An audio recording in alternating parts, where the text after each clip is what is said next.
The member from North Vancouver-Seymour to make the motion. Thank you, Mr. Speaker. I move, seconded by the member for Surrey City Centre, that we, His Majesty's most dutiful and loyal subjects, the Legislative Assembly of British Columbia in session assembled, beg leave to thank Your Honour for the gracious speech which Your Honour has addressed to us at the opening of the present session.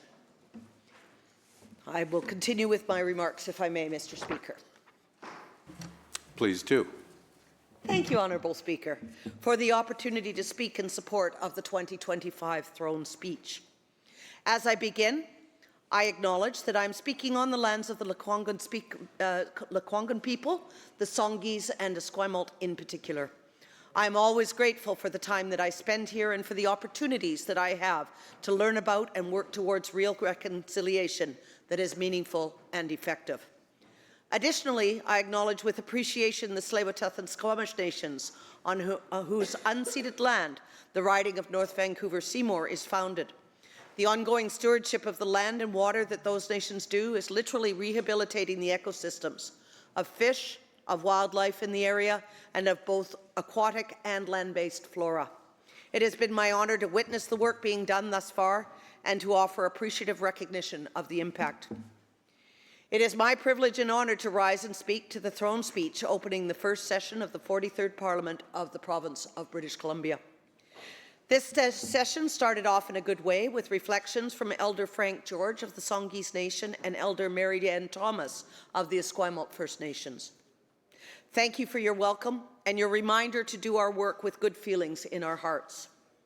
The wonderful performance from the Lekwungen traditional singers and dancers serve to ground us as our deliberations begin.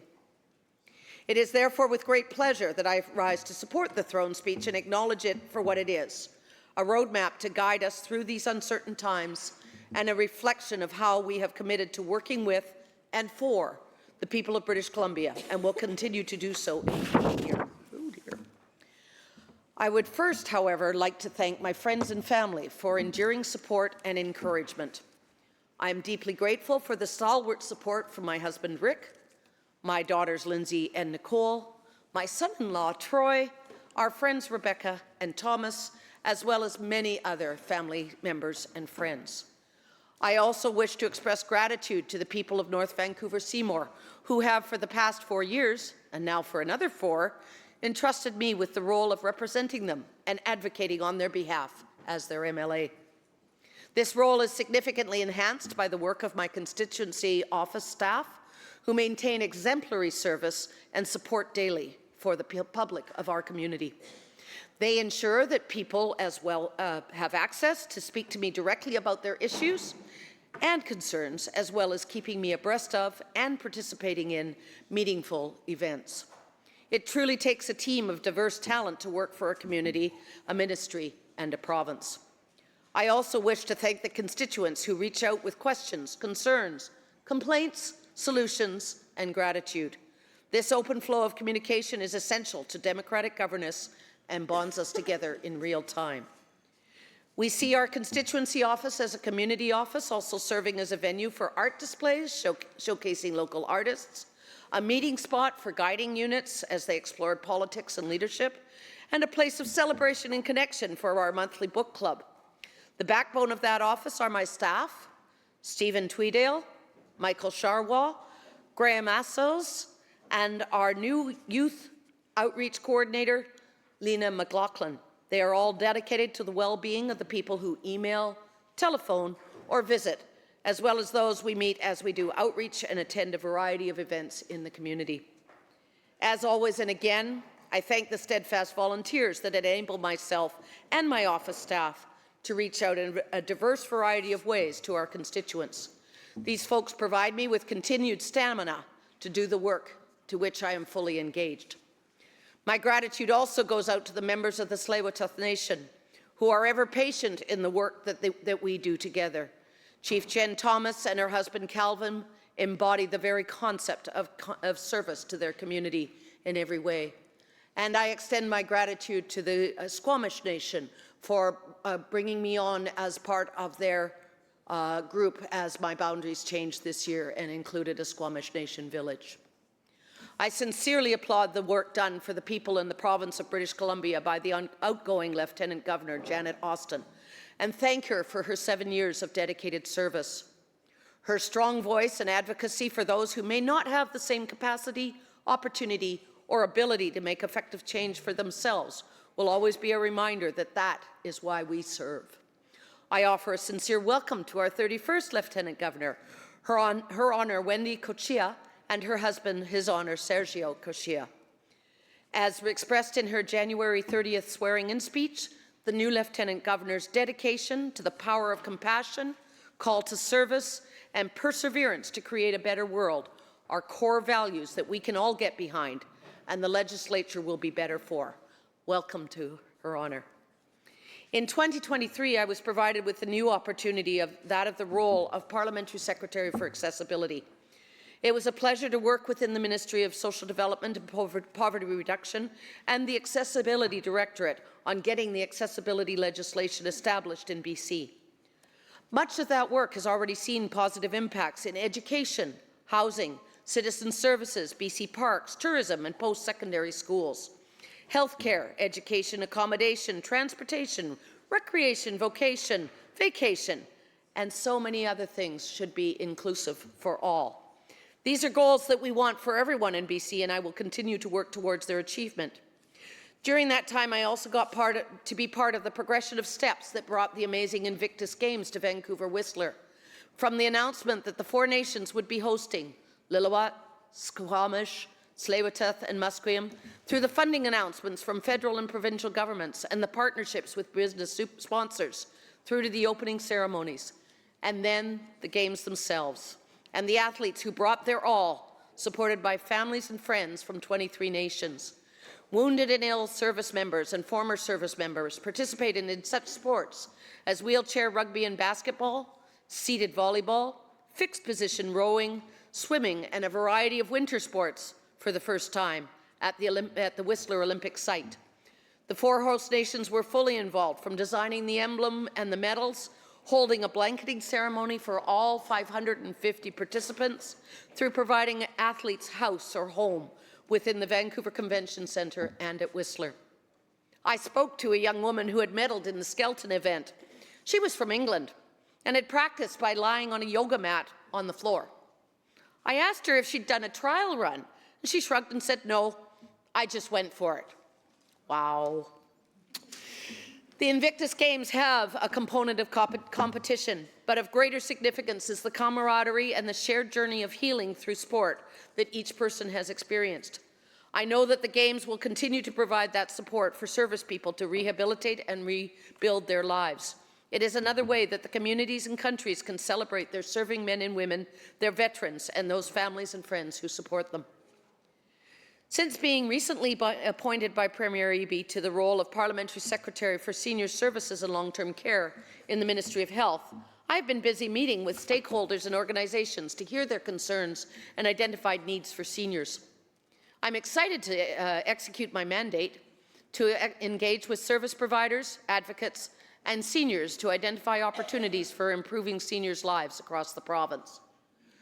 Working within the Ministry of Health, I will continue to implement and deliver services to seniors in a person-centric, cost-effective way that promotes and preserves dignity. As a registered nurse, I find that this work is a very good fit, and it is very easy to see where progress has been made. I am also honoured to assume the role of parliamentary liaison with the Consular Corps, a position that has quickly broadened my knowledge about the international community that forms a significant portion of our communities. It is reassuring to recognize that friendship and allyship that is shared in our common interests of trade, economic growth, cultural exchange, and the support of people in general. It was a delight to meet with a group of consuls yesterday as they shared the pageantry and gravitas of the throne speech. Many steps were taken in 2024 to make BC a place that everyone can call home.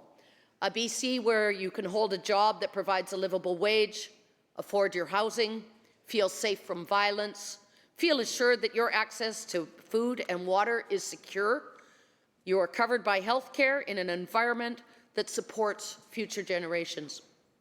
We have focused on affordability, childcare, housing, healthcare, public safety, reconciliation, climate change, mental health and addiction, community safety, gender equity, and always there is more to be done. All these areas are being addressed through an overarching lens of establishing, supporting, and sustaining government-to-government relationships with the Indigenous people of BC. In 2025, we will continue that work.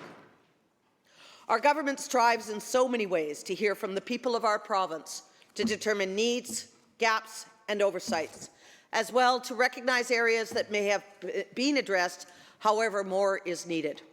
We also want to celebrate the many great initiatives, projects, and progress that is steadily being made in the communities throughout BC. Last week in my community, a new hospital tower was opened that has been over 10 years in the planning and implementation. State-of-the-art intra, and post-surgical units that are designed to maximize the recovery of patients, including their families.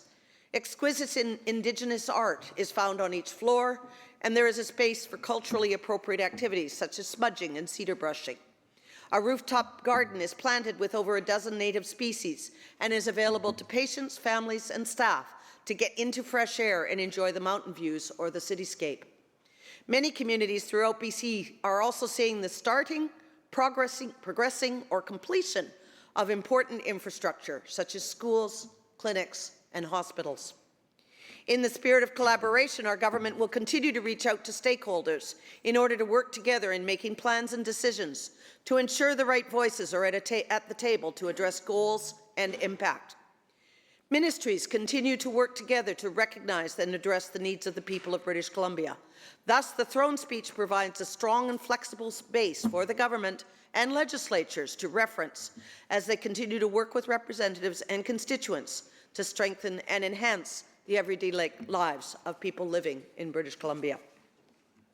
Affordability, of course, is a prime concern in BC and holds true in North Vancouver-Seymour as well. Since July of 2024, eligible families with kids are receiving up to $3,563 per year through the BC Family Benefit Credits.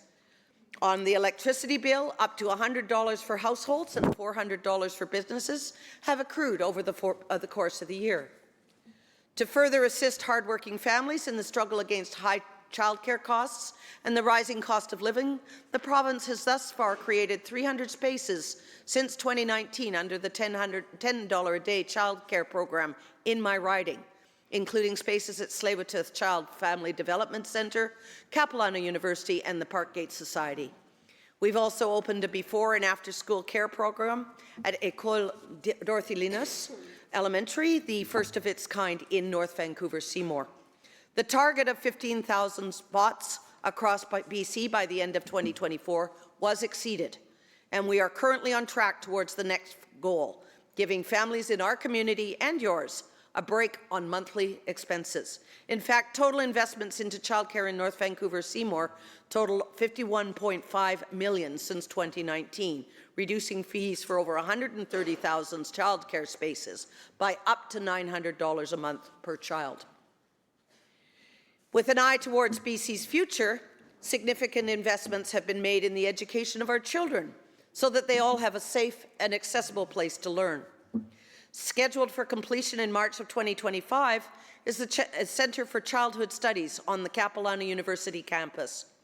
Funded in part by the province, this two-story childcare facility will have laboratories, classrooms, study spaces, and admin space in support for the early childhood education program. We're also expanding, upgrading, and building more schools for our kids, including a $9 million investment to increase capacity at Lynn Valley Elementary School. And the new Argyle Secondary School, which was built seismically sound, will better support our students for years to come. At Lynmore Elementary, a fully accessible playground has been put in place so that all children can be outside and play together. Part of the commitment of affordability is improvement to infrastructure and access to functional public transit. In May of 2024, a major construction upgrade on the Phibbs Exchange was completed in part from the province's $18.8 million investment.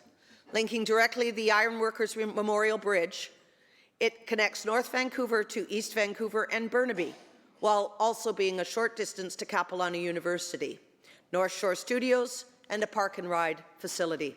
The Exchange now boasts 13 new bus bays, 7 new bike lockers, and a rain garden landscaping to improve drainage.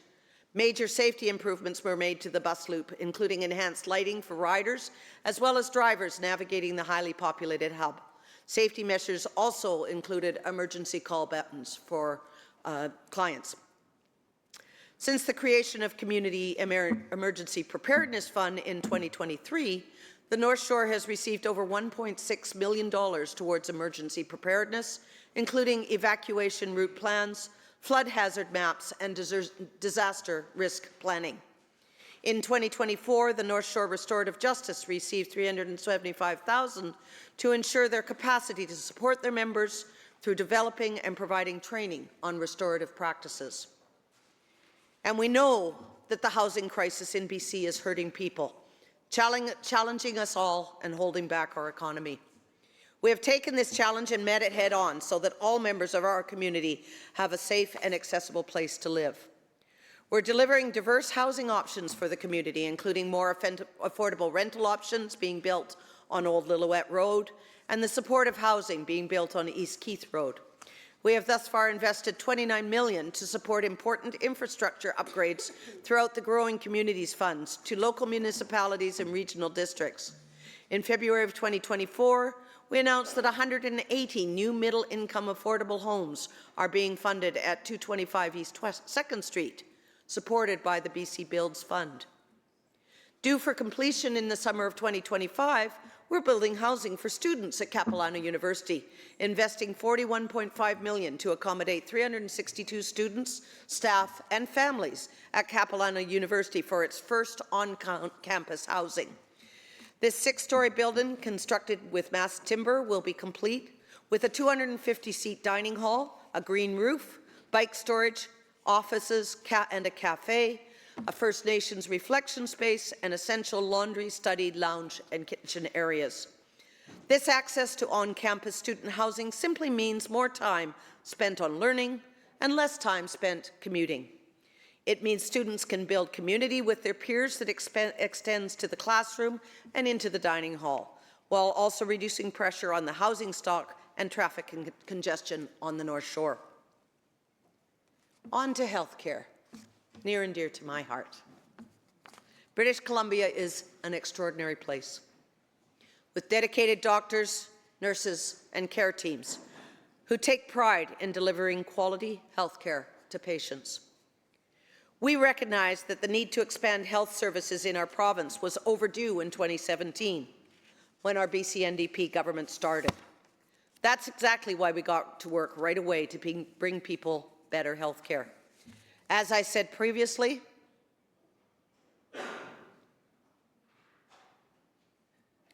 I was honored to be part of the opening of the new state-of-the-art Paul Myers Tower at Lionsgate Hospital. The new acute tower will modernize community health services for people across the North Shore, with 108 beds and 84 single rooms for pre-operative, operative, and post-operative care.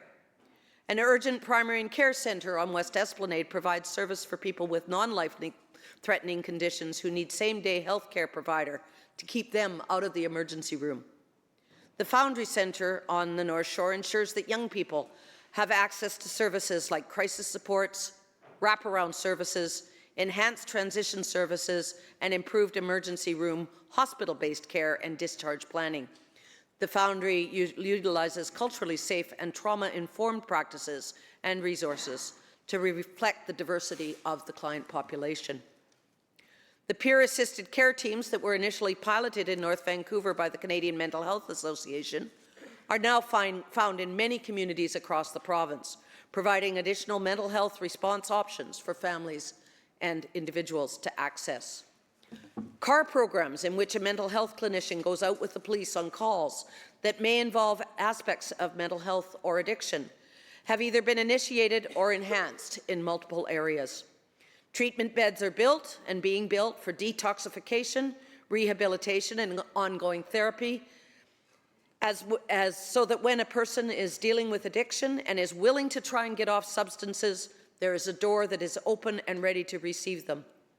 Indigenous communities, likewise, are creating healing centres so that community members have a place that is appropriate and sensitive to their own culture, where assessment and treatment can be done in a manner that is effective and inclusive. Our North Vancouver program combines an RCMP member with a mental health clinician for calls, reducing the time spent by police trying to determine what are the best next steps. Additionally, a respite centre to offer relief to caregiving families is in the making, expected to open in early 2025. The future also holds a supportive housing unit in North Van, another step towards assisting unhoused folks who have multiple comorbidities, including mental health challenges, addiction, head injuries, and other circumstances that require more than just a roof over their head and regular meals. Many steps have been taken across the board to strengthen and rebuild our system of healthcare. In nursing, over 600 new seats have been opened so that BC can increase the number of nurses graduating from our own training programs. Work has been done with the college union and professional bodies to speed up the process by which simplification of the legislation to get internationally trained nurses qualified and registered practice so that they can join our workforce. These nurses bring their own sets of skills, cultural knowledge and languages with them, enhancing the diversity and breadth of the care offered to our patients. Additionally, financial support is being made available, as the cost of the process to get qualified here historically has been a barrier for many who would eventually give up on nursing as their career. Nurse practitioners and registered nurses are working at the full scope of practice, providing specialized care in a whole variety of areas, including management of addictions and substance use. Last year, I extolled the Canopy Clinic, located in the same plaza as my constituency office. It is the first clinic in Canada to be solely staffed by nurse practitioners and midwives, and they now have onboarded more than 1,500 new patients who were formerly without a family practitioner. This pioneering, adaptive and nimble healthcare model leads the way for others to establish similar practices and think creatively about how to address the growing healthcare needs of our communities. Family doctors are embracing the new longitudinal funding mechanism that recognizes the complexity and cost of running a general practice. Over 700 more family doctors are now practicing in BC than this time last year.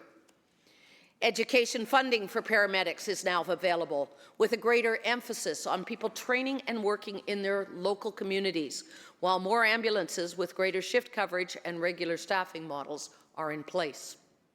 Our government also made it easier for folks to get the everyday care they need at their local pharmacy, increasing the scope of practice for pharmacists to allow them to prescribe for minor ailments and renew prescriptions has had an immense benefit in decreasing visits to GPs.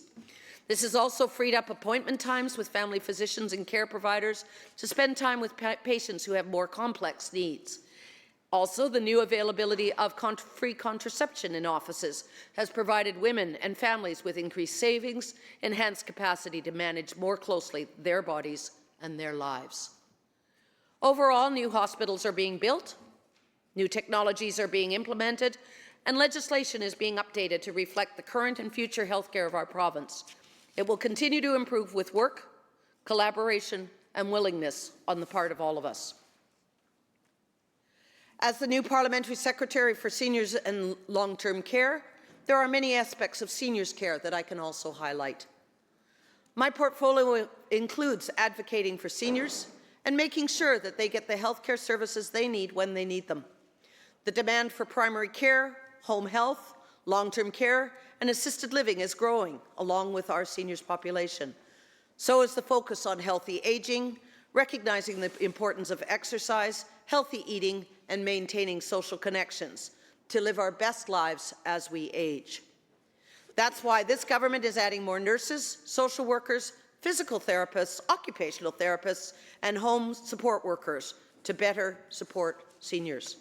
A great example is the Health Career Access Program, which supports individuals while they enter the workforce.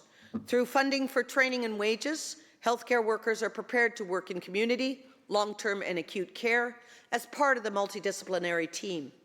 In fact, this program has been extremely successful in hiring more than 9,500 people since its inception in 2020. Through these efforts, people in BC will see improved overnight response, more regular contact with their care manager, and more nimble provision of care needs that arise unexpectedly. We are also expanding and evolving community-based programs such as Better at Home, the Therapeutic Activation Program for Seniors, and the Family and Friend Caregiver Support Program. These programs will help improve the quality of seniors' lives through access to services, as well as providing coaching, counselling, and education to family and friends as caregivers. The Hospital at Home program, which has been expanded to 7 hospitals, offers daily in-person or virtual visits from doctors or nurses to help patients heal and recover in the comfort of their own home.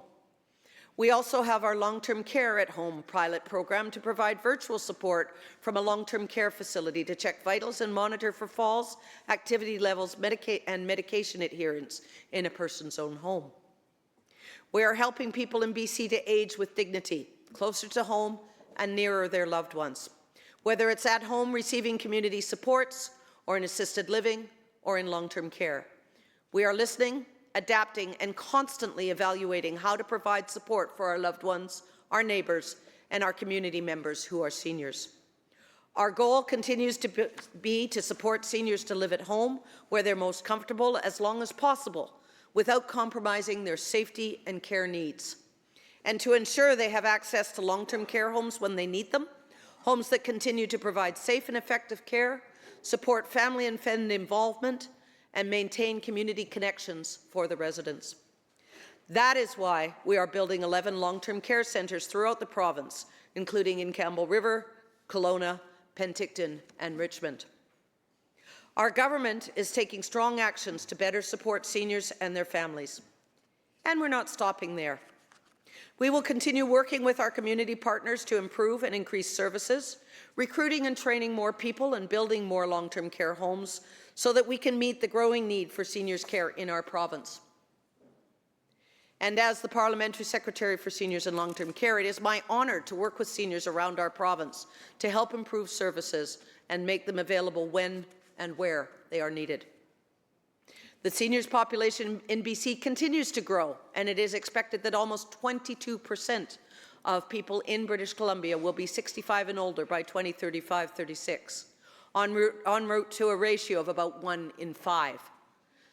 Some of us are already there. Just saying. To meet the growing demand over the past 5 years, our government has invested approximately $2 billion to expand and improve quality care for seniors in BC, including in priority areas such as long-term care, home health, senior services, and primary care. The 2024 budget provided more than $354 million over 3 years to expand community-based senior services and home health services to support more seniors to live safely in their homes longer. This included $227 million to improve the quality of home health services for seniors by adding more healthcare workers to the workforce. The province is in the process of adding more than 900 new healthcare providers over 3 years to support seniors to live at home longer, including more than 400 full-time equivalent positions for community-based professional services and more than 500 full-time equivalents for community health workers. As well, funding was invested to stabilize and expand high-demand services that operate province-wide for seniors. These services provide seniors with non-medical support, including assistance with day-to-day tasks, and deliver programs that help keep seniors physically active, socially engaged, and connected to their communities. The increased funding announced in Budget 2024 has also enabled the basket of services provided to seniors through Better at Home to expand and provide greater emphasis on social connection. Better at Home is a community-based program funded by the provincial government and managed by United Way BC, providing seniors with access to non-medical home support services such as grocery shopping, light housekeeping, light yard work, snow shoveling, minor home repairs, transportation to appointments, and friendly visiting to help people stay independent longer in their own homes and connected to their communities. New services being added include support with referral and system navigation, peer support, expanded group activities, social meals, and more flexible transportation options. 3 other community-based seniors programs are also expanding: the Family and Friend Caregiver Support Program, Therapeutic Activation Program for Seniors, and Social Prescribing. And over the next 2 years, the number of community connector positions in BC will increase from 19 to 90 connectors across the province. These positions are integral to supporting seniors who are frail or at risk for frailty, to develop health and wellness plans and then connect those seniors to the community programming and health services that meet their needs. To improve collaboration and communication between residents, family members, long-term staff and management, resident and family councils have been implemented as a component of care facilities, with regular meetings at the provincial and regional levels. While we have taken significant steps to ensure we're comprehensively prepared to take care of our elders as they deserve, there is still work to do on the cohesiveness of the healthcare system in BC. We must strive to reevaluate the models we use, enact social support networks in all communities, explore alternative models of housing, and improve communication across multiple organizations.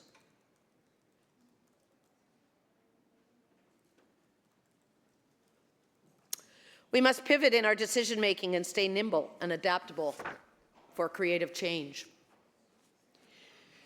In the coming year, our government will continue to do the good work that puts people of our province first by making things that matter better for people. I'm honoured to be representing the community of North Vancouver-Seymour with its magical natural beauty, its bustling commercial activity, and the people who work hard, play hard, and support each other. So, Mr. Speaker, I will take this opportunity to thank Her Honour for the words that lay out the initial blueprint for this session of the Legislature to work with. I look forward to collaborating with my colleagues on both sides of the House to achieve progress on many fronts and to develop new initiatives that address issues important to the British people of British Columbia.